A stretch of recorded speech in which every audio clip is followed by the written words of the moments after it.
Welcome into the Business on Purpose podcast with a daily briefing. I'm Scott Beebe, your host and the founder, the head coach of the Business on Purpose platform, where we have the opportunity here to wake up every single day and liberate you, the small business owner, from the chaos of working in your business. Hey, if you get a chance, head on over to mybusinessonpurpose.com/vision, where we've got an opportunity to give you the entire vision course module that we put out. We tell you that our goal is to liberate you from chaos. We put our money where our mouth is, or our freebies where our mouth is. Whatever you want to say. And so you can go there, mybusinessonpurpose.com/vision. Was doing a strategy session with a potential client the other day. And I love these strategy sessions because we really get deep when we're having these conversations, because we're talking about business. And we've got a philosophy that business and life intersect. They're not separate. So when we say silly things like it's just business, we know that's not true, because it's not just business. You find me a person that's had a horrible day at home and comes in with a genuinely chipper attitude to the office, and I'm going to call them a liar. Maybe not right to their face, but the reality is it's not true. The emotional side of humans, of who we are, we carry that stuff with us, and that's okay. That's okay. We're not meant to segment that out entirely. We're meant to learn how to work through that, learn how to manage through that. And as we were getting into some pretty deep discussion with this particular potential client, one of the questions I just asked him, simply, I just kind of felt this question rise up and thought it was a valuable question to ask, is, what do you want? And that's all I asked, and just closed my mouth. And his response was really interesting. He responded as succinctly as I asked the question. I asked, what do you want? His response, direction.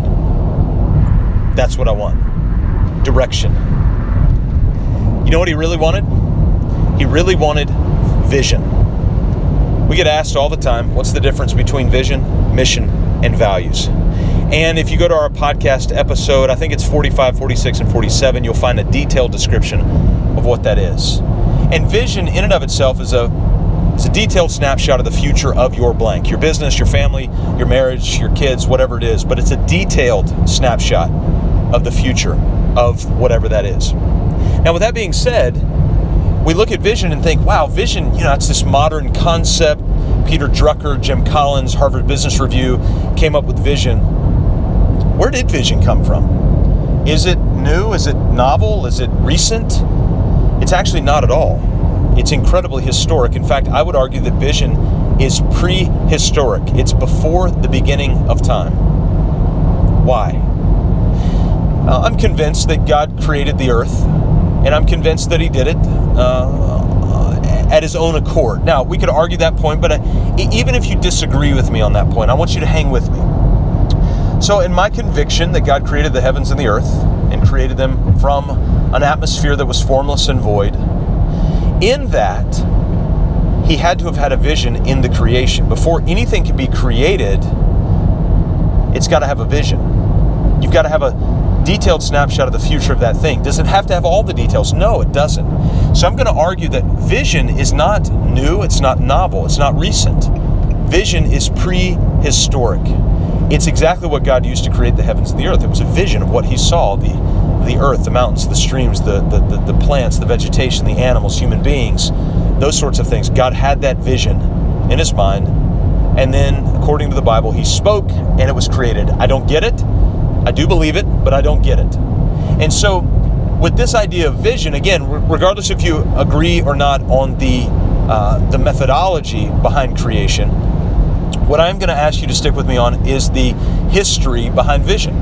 And so now let's fast forward. Conversation happening between this prophet Habakkuk, as a Jewish prophet, well documented in the book of which it bears his name, in the Old Testament of the Bible. And if you go back there is a dialogue happening between Habakkuk and God.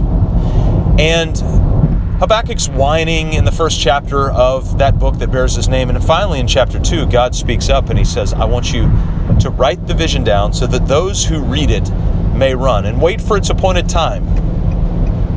But go back to the first part of that. Write the vision down so that those who read it may run. Do you realize the potency of that statement? Number one, write the vision down. Michael Gerber, the author of E-Myth, says if you don't write it down, you don't own it. Ooh. If you don't write it down, you don't own it. Why is it that your customers, your employees won't follow your direction? Well, a lot of times it's because we've not made it clear, we've not written it down. But when we make it clear, when we write it down, look what happens. It says write the vision down so that those who read it may run. They have the opportunity to run. And by the way, not just the opportunity to run towards your vision, but they also have the opportunity to run away from your vision. See, vision is divisive. It's intentionally divisive. To run towards your vision or to run away from your vision. So one of the most helpful things you can do for your team, for your customers, for the people you don't want to work with, is to establish and to write down your vision, because it gives them the opportunity to run towards it or to run away from it. So when I, as a business coach, ask you as a business owner, hey, let's write down your vision story in 7 categories, like the financial category, client category, product category, culture category, etc. I want you to be able to respond with, yes, I will do that, not because it's a modern concept, but I will do that because it's age old and it's worth it. It's valuable. And it allows people to run towards where we're going, and allows people to run away from where we're going. Not to mention, and not the least of which, is myself as a business owner. So if you're a business owner and you need direction and clarity, which we all do, take some time, write down the vision story. Where do you go? Go to mybusinessonpurpose.com/vision. We've got it there free for you. No strings attached. It's all yours. The full module, the full template, mybusinessonpurpose.com/vision. Go check it out. Thanks for joining us on the Business on Purpose podcast, where we're liberating you from the chaos of working in your business.